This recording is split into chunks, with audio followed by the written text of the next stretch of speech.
Le Saint-Esprit, dans le psaume 18, 72, fait référence à l'expérience de David. Et David les dirige avec un cœur intègre et les conduisit avec des mains intelligentes. Son cœur était entièrement à Dieu.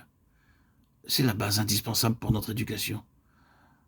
Ce qu'il a appris sous la discipline de Dieu dans cette école, où nous aussi nous avons à apprendre tout de lui dans une dépendance toujours plus ajustée, il l'appliqua pour la conduite du peuple de Dieu, l'héritage de Dieu.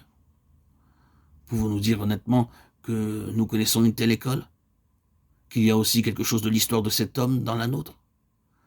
Ah, c'est cependant l'un des aspects de notre éducation, de la discipline sous laquelle nous sommes maintenus, pour que nous soyons de quelque utilité pour Dieu. Quel est le résumé de ce qui précède?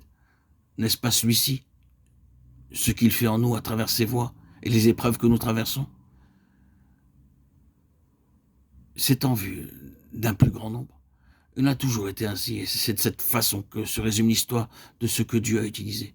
C'est dans la perspective des responsabilités que nous sommes appelés à assumer dans les âges à venir que cette éducation nous est indispensable. Nous le servirons et nous verrons sa face, nous serons les serviteurs dans sa maison en faveur de son peuple. Lorsque David eut connaissance de la mauvaise intention que projetait Saül contre lui, il donna l'ordre au sacrificateur Abiatar d'apporter l'éphod, et par ce moyen il consulta Dieu. L'éphod était la tunique du souverain sacrificateur sur lequel était le pectoral portant les 12 pierres et gravé sur elle les noms des 12 tribus. À l'intérieur du pectoral, il y avait 2 pierres, l'Urim et le Tumim, qui signifient lumière et perfection. Pourquoi consulta-t-il Dieu par ce moyen? Quelle est la signification de cela pour nous? En tant que croyants, nous sommes par notre nouvelle naissance sacrificateurs de l'Éternel, et Christ, notre grand souverain sacrificateur, est notre Urim et notre Tumim, établis sur la maison de Dieu. Nous avons un souverain sacrificateur établi sur la maison de Dieu, Hébreux 10, 21. C'est donc lui le chef, la tête de cette maison. Et c'est de lui que nous dépendons pour notre service, pour tout ordre ou pour toute décision. Ainsi, en consultant le Seigneur, nous nous subordonnons à son autorité et nous attendons ses instructions. C'est ce que fit David. La réponse qu'il reçut à ces questions dut produire en lui la souffrance. C'est ainsi que sont pour nous les voies de Dieu. Cependant, notre service doit être gouverné par le souci de ses intérêts et celui de satisfaire son cœur. Mais bien qu'il en soit ainsi dans notre propre expérience, nous passons néanmoins par l'épreuve de la souffrance.